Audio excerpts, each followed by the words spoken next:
but just going to chat for a bit. Welcome. Thank you for attending.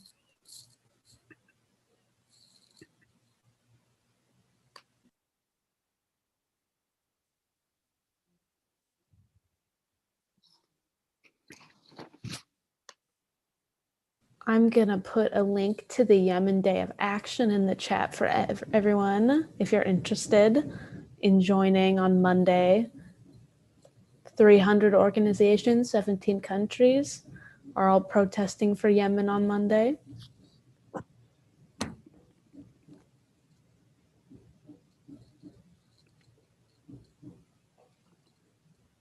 Hi, Aisha.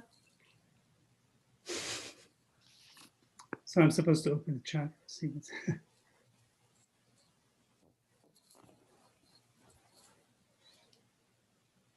Brendan's here. So exciting. Welcome, everyone. We'll probably get started at like, I'll say 7:03 Eastern time, so 4:03 Pacific. Hi, Aisha. Let me see if something said. I'm very happy to be here. Thanks, Aisha.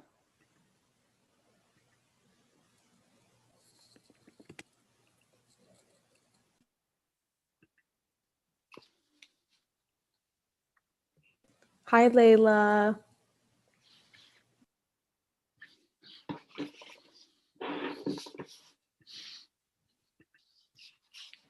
Danaka, as we have 3 minutes, do you want to just talk about the Yemen Day of Action for a bit?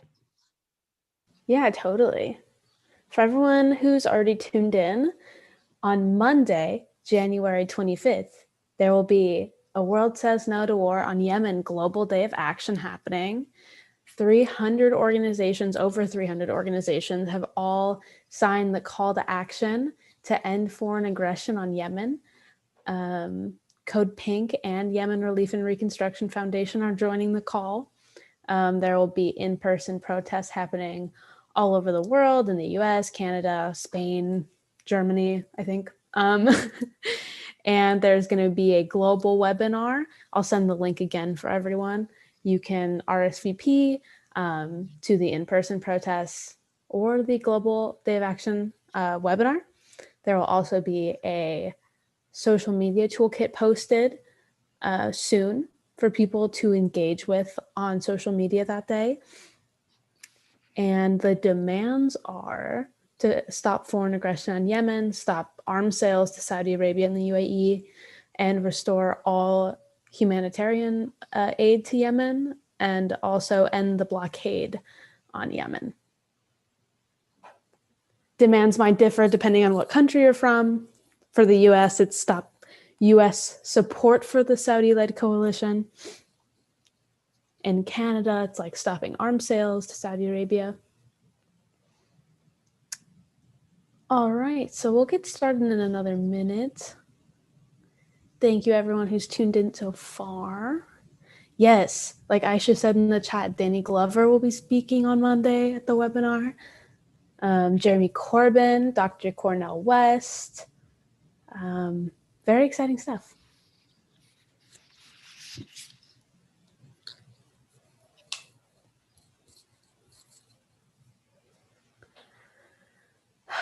All right, do you want to get started?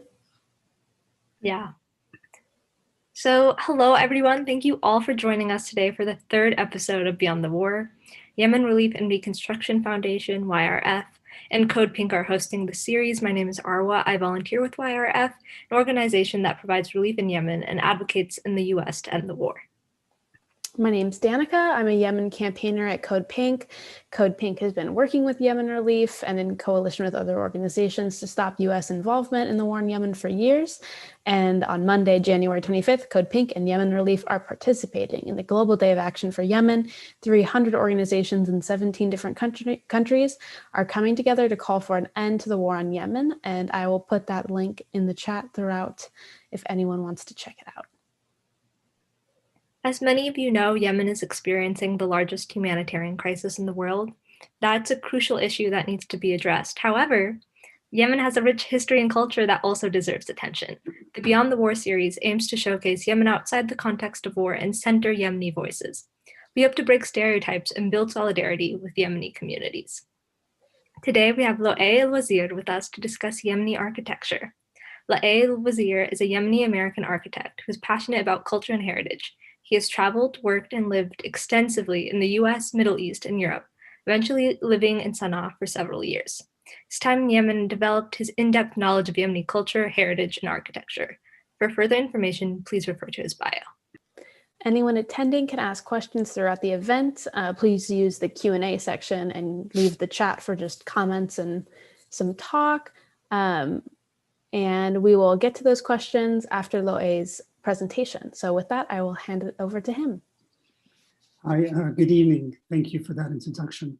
I wanted to thank CODEPINK and Yemen Relief and Reconstruction Foundation, Arwa and Danaka, for putting together this series and for inviting me. Not that I want to ignore the devastations of the current war, but this series will allow us to revisit what Yemen is truly all about before it became known for war, poverty, and famine. I hope we can help erase the battered image people may have of a wonderful country. Share.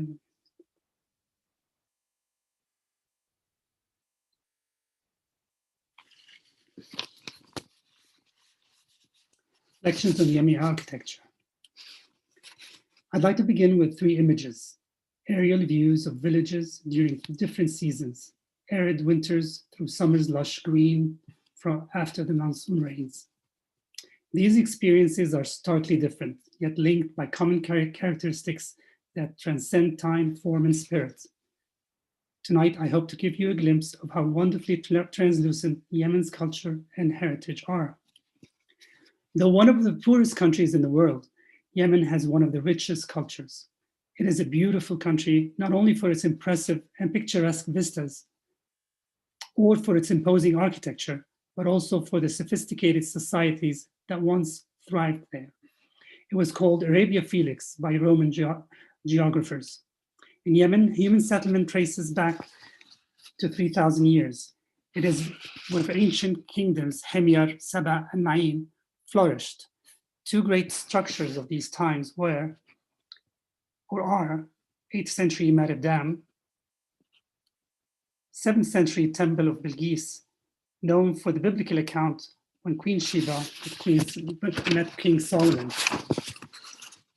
Yemenis continue to erect exemplary architecture, such as 17th century Bridge of Sighs in Shahada, a limestone arch footbridge constructed to connect 2 villages across a deep gorge. 2 of the world's 4 tallest earth buildings are in Yemen. To the right, 12th century Al-Mahdar Mosque in Tarim, which is at 175 feet. And to the left is the 16th century tower houses of Shibam at 96 feet.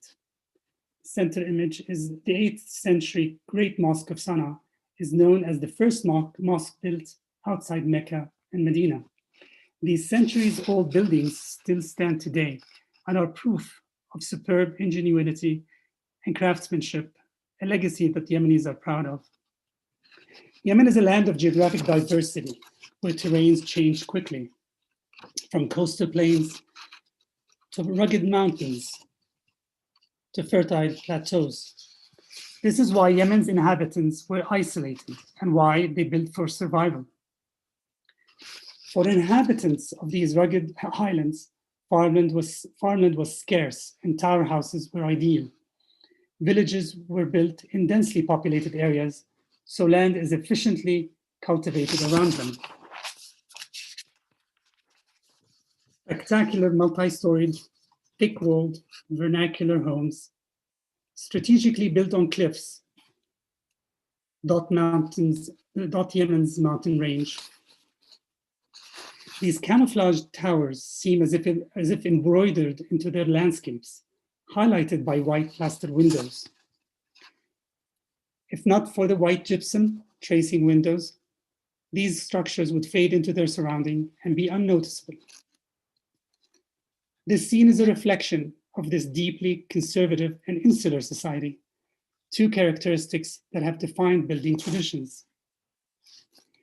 It is also a reflection on how a traditionally veiled woman, or a bride in her wedding attire, or a craftsman embedded within his environment, inconspicuous, indulging in privacy. Highly skilled builders that engineered complex terraced farmland and created access within steep mountains and gorges with remarkable tenacity. Architecture is a tangible aspect of Yemeni heritage. Common themes and characteristics are differentiated across varied regions by the climate and the use of local materials. Yemen has 3 UNESCO World Heritage Sites. Old walled city of Shibam, home to the world's tallest mud skyscrapers. The old city of Sana'a, a jewel of urban Islamic architecture.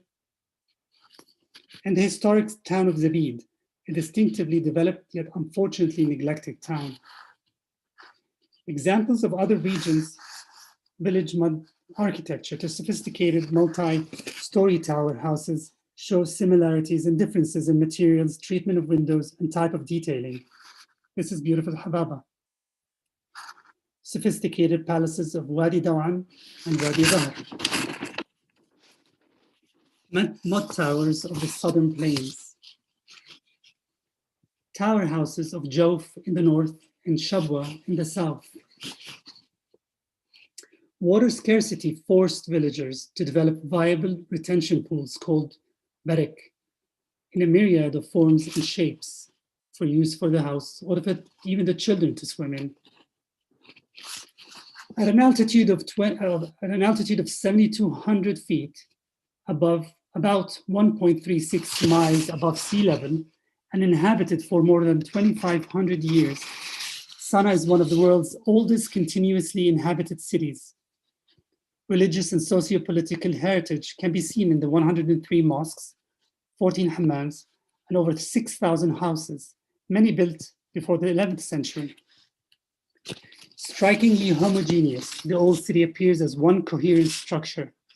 It is a fine example of a traditional Islamic urban settlement that captivates visitors with its extraordinary pictorial, almost surreal quality. The Grand Mosque, the Central Market, and the local mosques shaped its axis that linked different interconnected residential quarters. A tightly woven urban fabric where clarity was expected and chaos barely experienced. The city ran like the inner works of a clock, and each residential quarter is self-sufficient, including a masjid, which is a small mosque, sarha, which is an open square, mikshame, which is a produce garden, and hammam, the bathhouse. The walled city parameters meant that vertical construction was a necessity. This resulted in a dense urban fabric that is tied and kneaded together. Narrow alleyways flanked by towering houses wide enough for pedestrians and mule-drawn carriages meander through these quarters. The separation allows for natural light to infiltrate homes. Ground floors are of rough stone without windows for privacy and security. Shaped like a bow tie, the walled old city had more than 12 gates. Today, only one remains. To the right is Bab al-Yemen, the only remaining gate. To the left was Bab Shu'ub, an example of a wonderful gate, like many others, destroyed in the early 70s to make room for road expansions. 800-year-old homes built from hand-cut stone, burnt brick, rammed earth, and traditional alabaster decorations using traditional techniques. Medieval towers, etched with white filigree and crowned with stained glass windows, an art that still thrives today.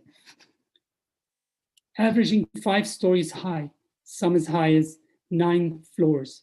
Towers are notably narrow compared to their height. Walls are thicker at the bottom and become progressively thinner. A transition from public to private space as you move up floors. Light floods the top floor when endless views are owned by each resident. Structures that are expressive, show incredible harmony between a palette of materials, color, scale, and texture. They range from highly formal facades to playful, organic, asymmetrical compositions. Typically occupied by a single extended family in a culture where elders are highly regarded, it is as if the house gets built first, then families decide how to use it. Rooms are easily reallocated to make quarters for a recently married son, for example. It's all about flexibility.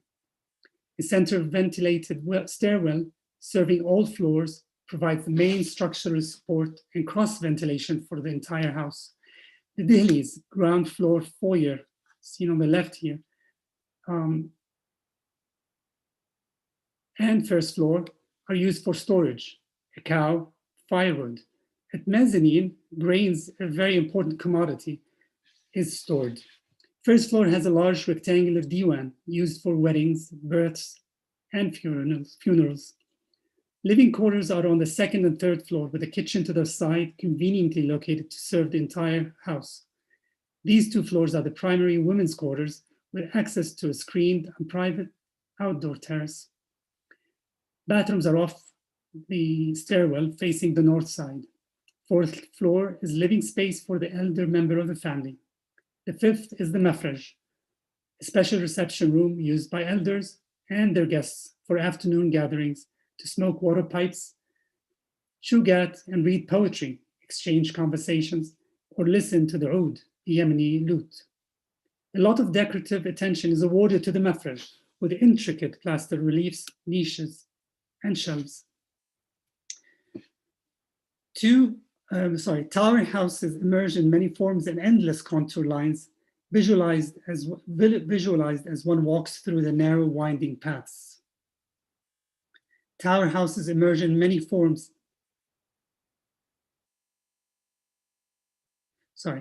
There's an interesting dichotomy between cubic forms and contour lines of the same structures when viewed from opposite ends, above or from street level. Rigid rectilinear lines become playful geometric forms with diagonal, acute, and obtuse angles. The link between vernacular and modern architecture can be observed in the cubic shapes and linear, almost ribbon-like windows decorated with geometric shapes, narrow horizontal bands, rendered in gypsum that are hardly symmetrical, but more connected in scale and ratio. Brick decorative belts across facades define floor heights, so you're able to figure out where each floor starts. Facades are predominantly flat, with intricate protrusions and intrusions, similar to embroideries and lace that adorn Yemeni textiles and geometric patterns in Yemeni jewelry. The shubak on the left, cooling box located at landings is where water is cooled. The kunan are window awnings to protect from rain. These are the only elements that significantly cantilever. Residents live in close proximity to one another with privacy, but privacy is paramount and is achieved by strategically arranged windows. One of the most important features of the tower house is orientation. Locals will tell you that a house facing other than south is said to be less than a full house. Master builders observed cardinal directions to allow for climate considerations. When viewing the city from the north, you'll notice few window openings because northern exposure is cold and was the preferred location for bathrooms and kitchens. Facades facing southeast will show lots of windows and are used for the most important rooms because of warm sun exposure. Notice the closed windows right below the arches on the left picture.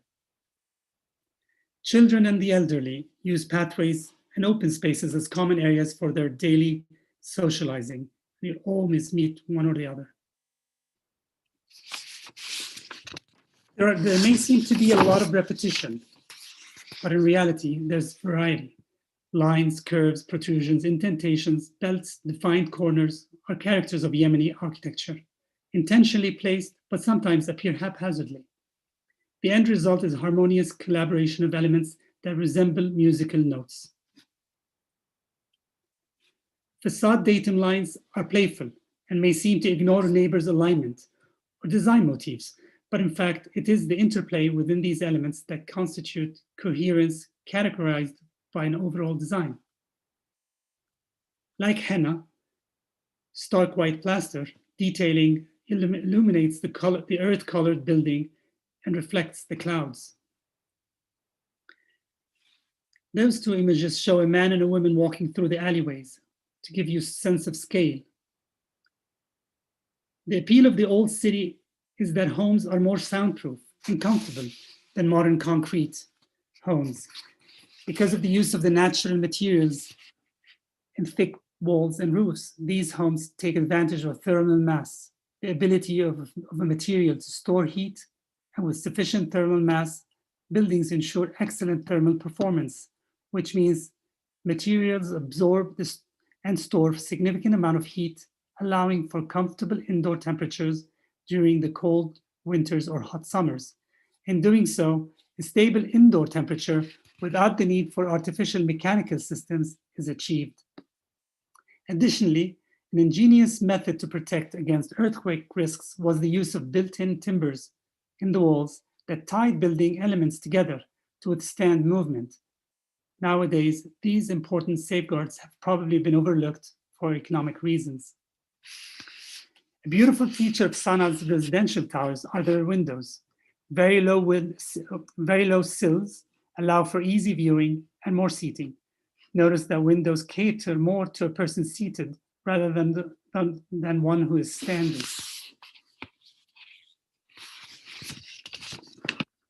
Windows are made of two openings. Lower part is operable with shutters, and the upper part is a transom window with either aqd, emitting colorful play of light onto interior walls, or an alabaster gamariya, meaning moonlight, which radiates translucent, softer amber light. The transom window allows light to infiltrate even when shutters are closed.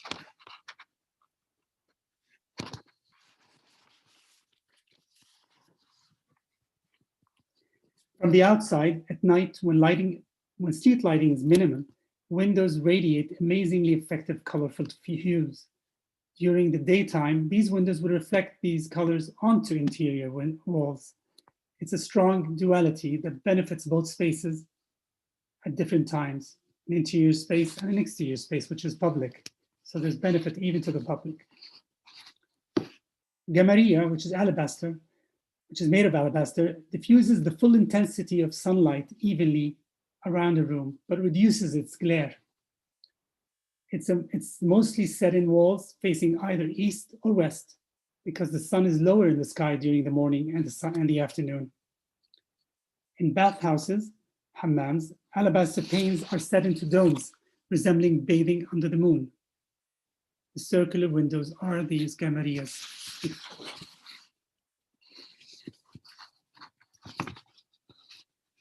Qadab is a technique that is over 1,000 years old. It is a limestone waterproofing plaster treated with quenched lime, oils, and fats. And due to its elaborate and labor-intensive application, it takes a full year to cure properly. But with minimal maintenance lasts for centuries. Because it is impermeable, it is used in pools, reservoirs, kitchen surfaces, and storerooms where grain is kept. Qadab, an insulation material, is stronger than its modern equivalents. Interestingly, it can only be used as a plaster on buildings constructed of stone and baked brick, but it will not adhere to mud brick, cement, blocks, or concrete. Souk al-Milh, the central market, dates back to antiquity. It is an authentic souk, organized by trade, that sells wares to locals. The main entrance is Bab al-Yemen, the only remaining gate, originally divided into over 50 smaller specialized markets, each based around one in Samsara, where merchants would come and unload their wares. The market includes Souk al-Zabib, raisin market, Souk al-Henna, henna market, Souk al-Janabi, dagger market, Souk al-Mikhlas, silver market, Souk al-Baharat, spice market, to name a few. But there's even one that is a market for injured ponies. These are kids that have their own little shops similar to the ones in the souk. The left with the Saila. The Saila is a main thoroughway of that runs through the old city, and recently has been paved with cobblestones. In the middle left center, the left center picture shows the original state, which was sand, basically. The fact that it got paved about a couple of decades ago has affected the aquifers beneath the town. The water that used to collect in the Saila used to actually fill the aquifers and replenish the wells in the old town. Unfortunately, with the pavements, the water now is directed outside to the northern outskirts of the city, denying the replenishment of these wells because they're no longer the soil and the rocks and sand is no longer absorbing the waters of the rain down to the wells. This is a picture showing the Saila full of water during a rainy season, and all this water, rather than infiltrating the subsurfaces and aquifers, actually ends up going outside of the city. But it is used as a away for cars during the day when there's no rain. Appreciate your time, and I hope this was somewhat informative. I thank you for having me. That was amazing. Thank you so much. I had heard about the colored glass windows before, but I never thought about it in terms of night and day and how it's beautiful inside during the day and then outside during the evening. That's so cool. Yeah, it's amazing outside. It's actually just as beautiful, if not nicer, because you've got the night effects and the moon, and you've got the stars. So walking at night when it's dim, with all these lights lighting up the streets, all these hues coming down to the streets is amazing. Yeah, that's what I was thinking. The skyline must look amazing during the nighttime. If anyone has any questions, please drop them in the Q&A. For questions, this lecture isn't really about US allies or in the international stage or anything. So architecture questions, Yemen cultural questions. Aisha's saying, thank you very much, Louay, for showing the beauty of Yemen. There's a lot of nice comments in here. We have one question from Brendan. Did they have trouble with the strength of infrastructure? So I think this question is about like longevity, like how did the buildings hold up like during earthquakes and other natural disasters?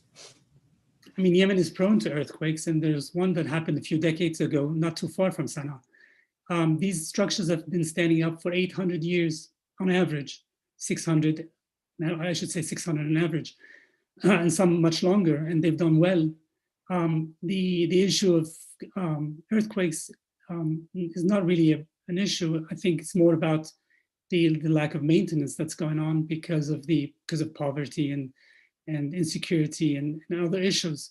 So those buildings do not get maintained and lack the proper needed maintenance, which causes deterioration and problems. Especially that there's environmental issues nowadays. There's a lot of flooding in Yemen now because of the monsoon rains. Climate change is witnessed. Yemenis are witnessing climate change. There's more flooding than ever before, and the clay material that is the predominant material used in the building gets saturated with water, and that actually dissolves it, and that's a danger to the buildings, not the earthquakes so much.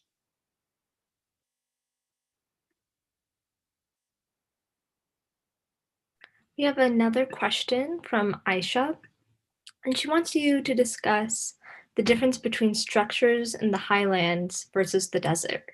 For example, Tarim and Sana'a. The highlands in the desert, which is Tihama, is not Tarim. I mean, Tihama is a desert, arid area right by the sea, and there's a lot of reed-topped huts that get built there. It's all about ventilation. Their local materials are used basically to ventilate those units. Tarim is very different. Tarim is highly developed, and they've have influences from India and from the tradesmen that traveled back and forth. So I didn't have enough time to really include so much I would have liked to include here, but pictures of the buildings in Tarim would have a different bit of different architecture. They are still towers, but maybe not as high as the ones in the highlands. But their features are quite more classical, almost with a touch of European influences because of the fact that those merchants traveled back and forth to India and Singapore and Malaysia. Thank you. The next question is, there are 3 UNESCO designated World Heritage Sites in Yemen. Has it been a good thing? These designations help identify historic sites that belong to humanity. They really belong to humanity. And in doing so, this actively keeps them intact and in repair, which is great. But unfortunately, in countries with conflicts, these sites get put on the back burner and they don't get much attention. They deteriorate very fast. This is one aspect. But another important aspect is a disconnect between the designations that many Yemenis view as superficial labels, and the lack of programs for training artisans in the old techniques that made these buildings viable or valuable in the first place to begin with. There's an exception. For example, Al-Amiriya Madrasa in Rhode is one example where the restoration by the late Selma Al-Radi involved the retraining of a group of Yemenis in the making of qadab, that insulating material that's used on domes, surfaces, pools. And she started she had internships for these young men, and she developed a group that was able to revive what was becoming a lost art, and an art that Yemenis can benefit from today. So I mean, it's a great label to have, UNESCO World Heritage, and there's probably a lot of funding that helps save those buildings to a certain extent. But once you have conflicts, that goes away a little bit. And at the same time, I always wonder, how do you benefit? How do you elongate or rejuvenate? How do you recreate the old in a new fashion? I mean, it needs to go beyond the repair of a monument and the beautiful visuals in the media that we always see.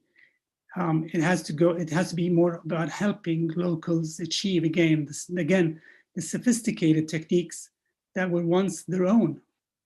So those are great labels, but I wish there would be a lot more attention to rebuilding that. Next question is from Layla, and she asks, do you see signs of modern influences on Yemeni architecture? Does it look different in urban versus rural architecture? Actually, rural architecture still has a lot more, I would say, is a lot more intact, and still has a connection to the origins of Yemeni architecture. Fortunately, it's the cities where, once you leave the old central part of the city, like Old Sana'a or Old Shibam, or you encounter you encounter developments that have nothing to do with the Yemeni architecture almost sometimes, except for extremely superficial arches with decorative glass. That's it. It's quite unfortunate, and that is part of modernity and the lack of tension that Yemenis are not being, they're not aware of, and they're losing part of their heritage by doing so. I think the lack of ownership, there seems to be kind of like this interest, because Yemenis have, so many Yemenis are looking after their next meal or the medications that they need. I mean, this is a struggling country. When you have that, most people look for the most economical way to build a cement block, a bit of concrete, and just that arch above would make me feel like I'm in a Yemeni home. And that's because it's so much cheaper. These foreign materials come in, and it's much easier for them to build quickly and not care. But that's an unfortunate thing. So basically, there is no, once you leave the old towns, it becomes just a mishmash of ideas and modern versus traditional, contemporary, but it might be more traditional and sort of an evolved Yemeni style, but I think it's far from the beauty of the original Yemeni architecture. There are exceptions here and there.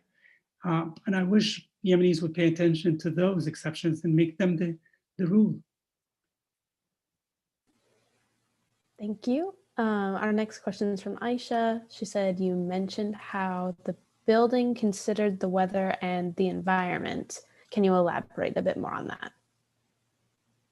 Yeah, I mean, these buildings, I mean, in Yemen, in Sana'a, let's take Sana'a for example, it's the weather changes drastically from day to night. It could be cool mornings, very hot middays, and cold nights. So it's very important to gear your house towards in a way that gets the correct amount of sunlight to the important rooms that you need for habitation. So homes are divided into sections where bathrooms and kitchens were on the north side, sort of a cooler side of the house, or cold side of the house, uncomfortable side of the house, whereas family rooms, living rooms, diwans, and bedrooms are always to this southeast or the southwest. Southeast tends to be the number one, the most favorite side of the house, because it gets morning sun, and it gets then the sun for the rest of the day. Afternoon suns, southwest would be considered second best because it allows you to have warm afternoon suns, but it wouldn't be great for the mefraj maybe, or the afternoon gathering space, because you don't want sun glaring into you when you're chewing your gat. You just kind of you don't want to be too warm then. But they're good for bedrooms because they warm the rooms become warm for the evening. And because the materials being used as stone and rammed earth and mud and natural materials, they absorb and they retain the energy, the warmth, and they retain it overnight to the next day. So there's no real need for an air conditioning for, say, in the summer, or a heater at night. When do they need it? Is now when they're building, if they replace the roof, the natural roof, which is twigs and plaster and natural materials, and they replace it with concrete roofs. Immediately, the house turns cold in the winter, or colder, and warmer, much warmer in the summer, and suddenly we start seeing AC units.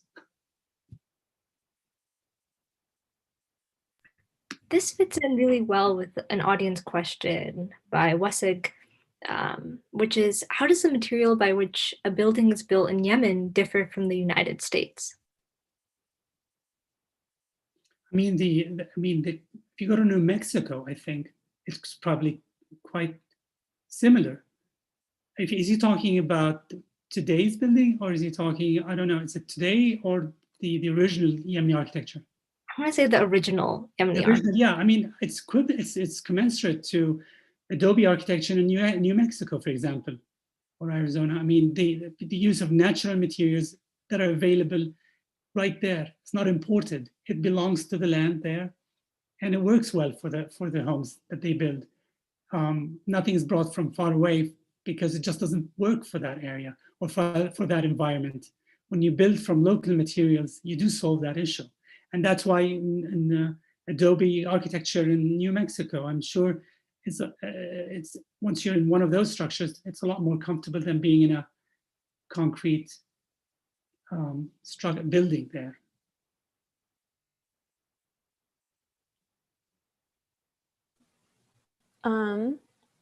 What have been the challenges facing the old city of Sana'a? Oh, there are plenty. I mean, first of all, we've got the war. And unfortunately, several airstrikes have hit parts of the old city, destroying historic segments. There's poverty, and that has hit the residents hard. Those who have moved to the outskirts of the city and to modern homes have less resources to maintain their old city towers nowadays. And with that you get deterioration. There's migration, the influx of people from rural areas that have moved to the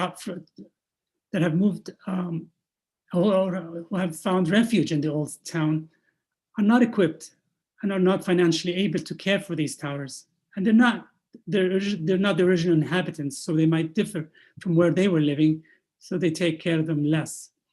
Modernity and development is another issue. The use of foreign materials is negatively impacting preservation. There are laws preventing people in the old town from using concrete, but there are a lot of people that break those laws.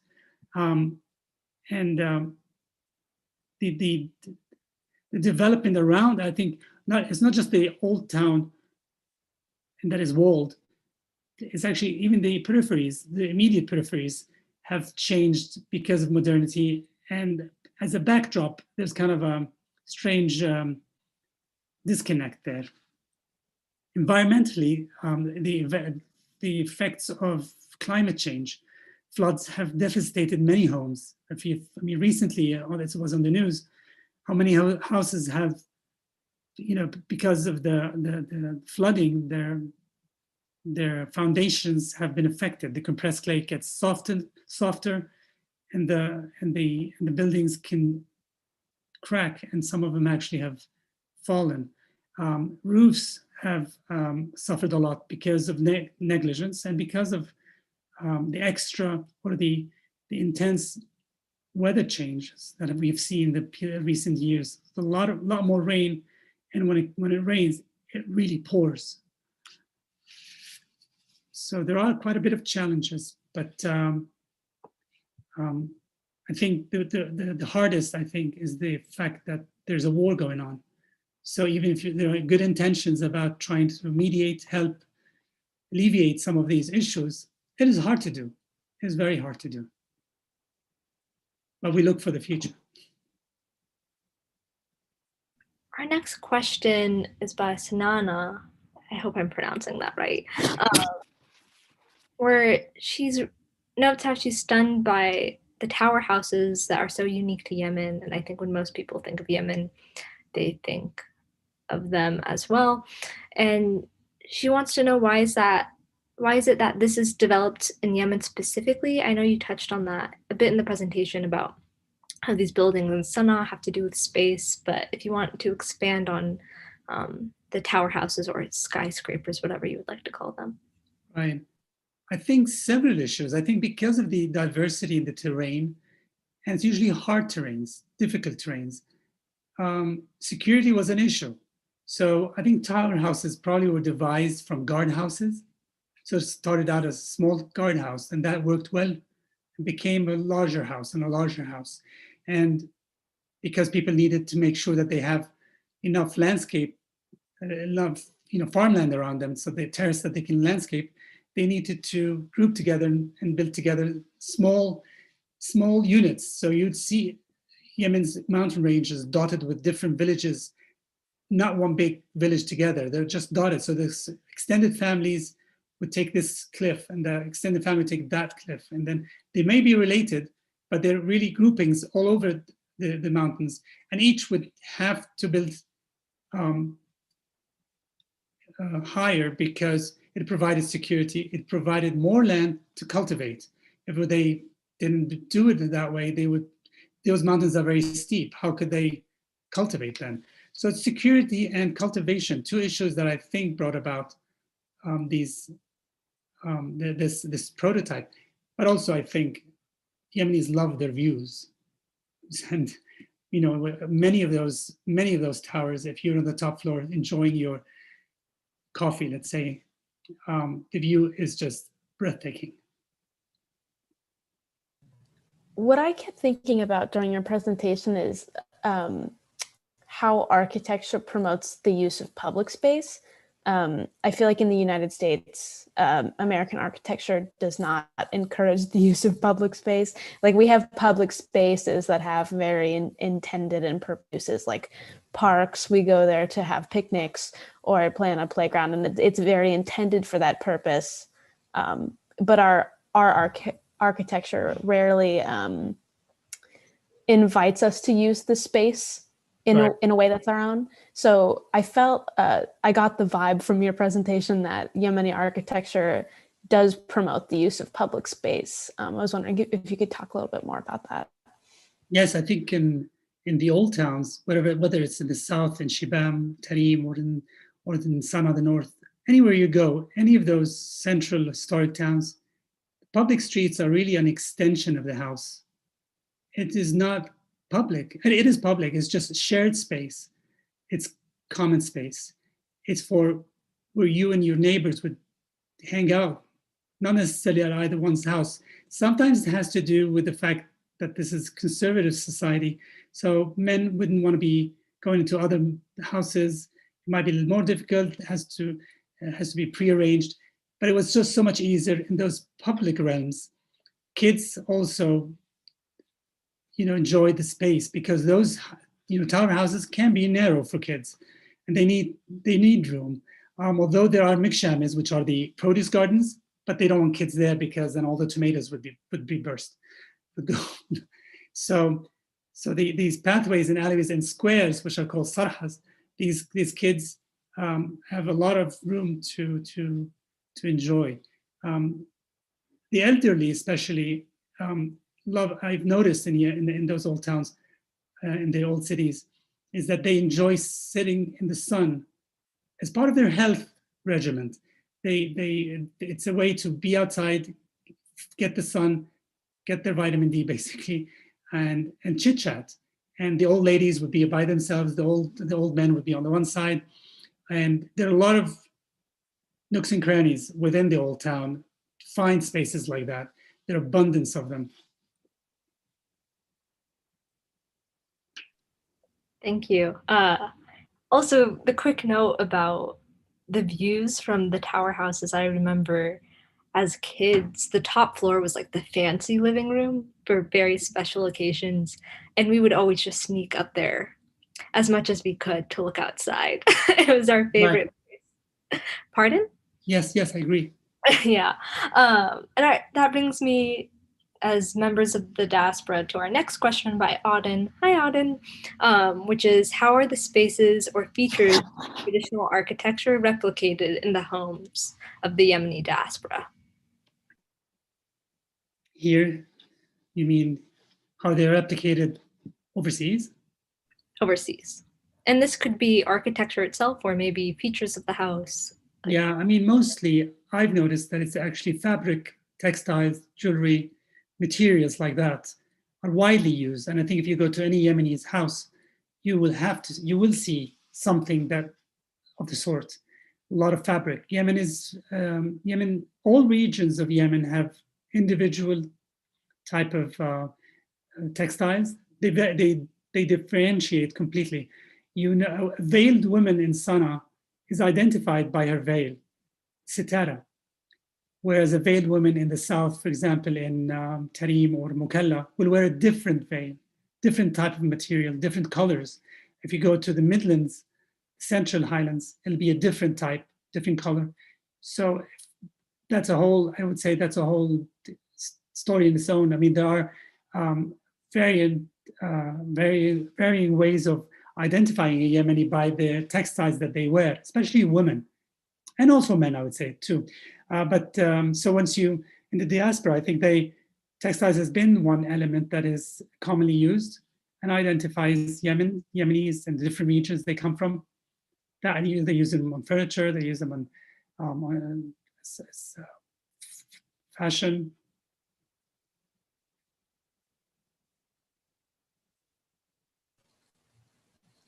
Thank you. The next question's from Allison. What's the advantage of having 4 independent quarters of a city with their own mosque, bathhouse, etc., rather than one city center and gathering areas? Does this create more sense of community as the gathering areas are closer to home? Well, no, I would say, I mean, these groupings do help the community to grow in a way that is more sustainable. I think it's very hard if you had just one big city with one mosque and everybody who goes to that mosque, and then one mikshami, everybody uses the same produce garden, and one bathroom, one bathhouse, hammam, everybody goes there. It's as if you have one bathroom in your house and everybody's going to use it. So, having these different quarters does for sure alleviate pressure on this system. That's one aspect. The other aspect is the fact that there is a socio-political background to it. I mean, certain neighborhoods are more affluent, certain quarters are less affluent, certain quarters are more of a, certain type of resident, like they're basically merchants that are closer to the central market, the souk, so they kind of would live closer to the souk. So it is a society that had clarity as far as, there was even a Jewish quarter that was its own on one side of the city within this old town. So there were sections for one reason or another. But I think it would have been very hard if it was just one. I mean, not hard, just would be practically impossible.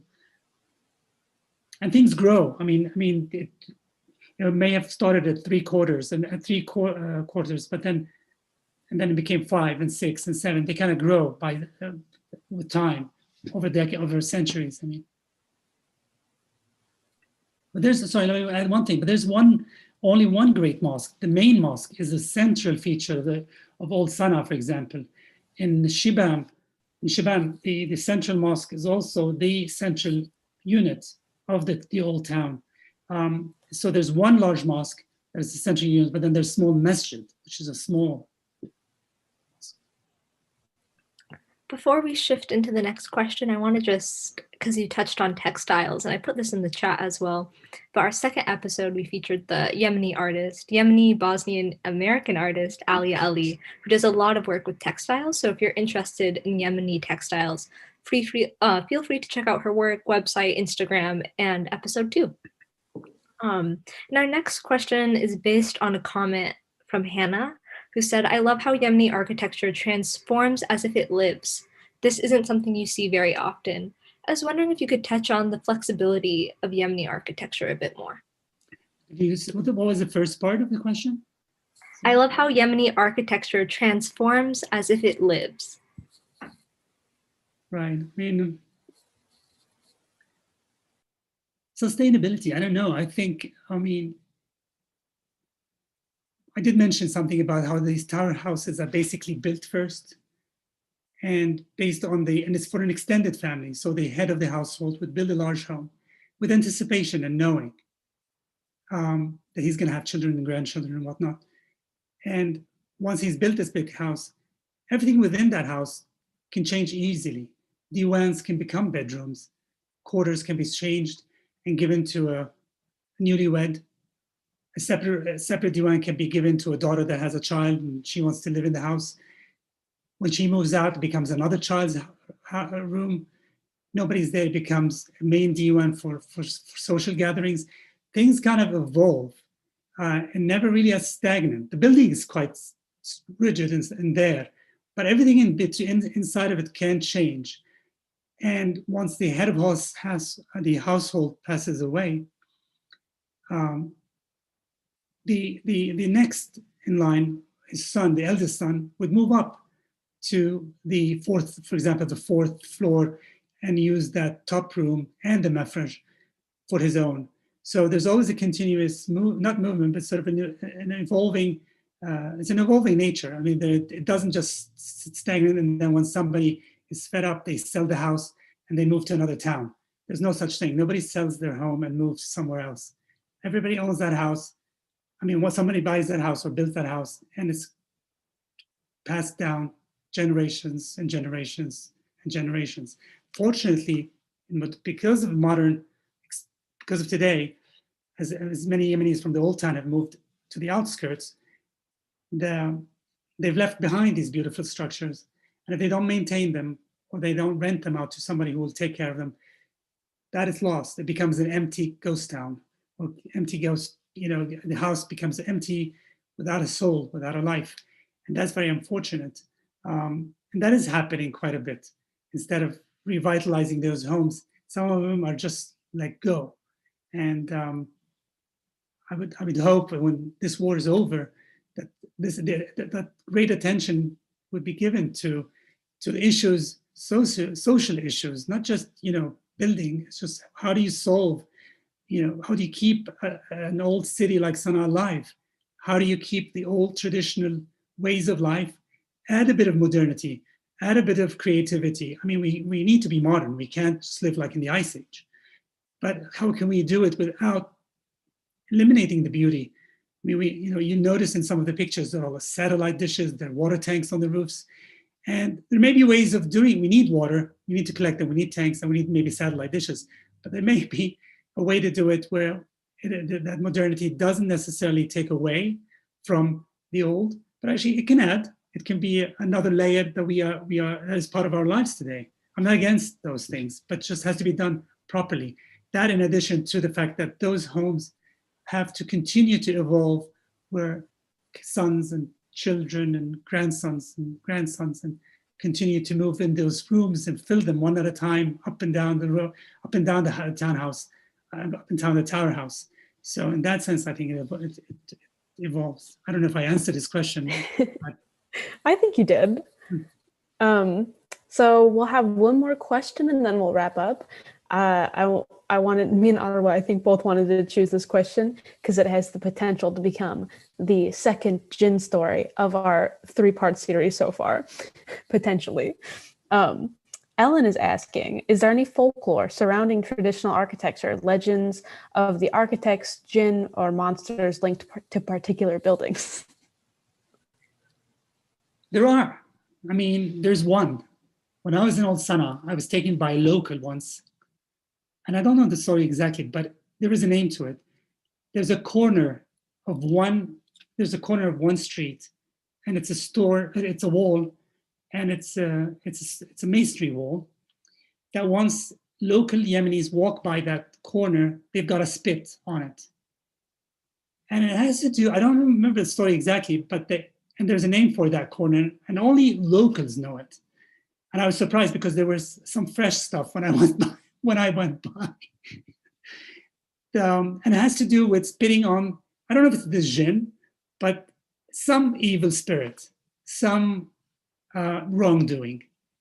And I have to actually revisit and find out the name of that corner, where it is located. That's an interesting topic on its own, I would say. But I don't know more than that. But that you reminded me of that. We might have to do a whole episode on jinn stories from Yemen because they've been so fun so far. All right, well, that was our last question. Thank you again for joining us today. For everyone who tuned in, if you're on YouTube, on Zoom, we love the engagement and thoughtfulness, and also a huge thanks to Louay for his time today.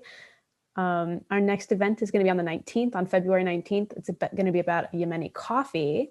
So make sure to subscribe to CODEPINK's YouTube channel so you can keep up to date with all the Beyond the War episodes.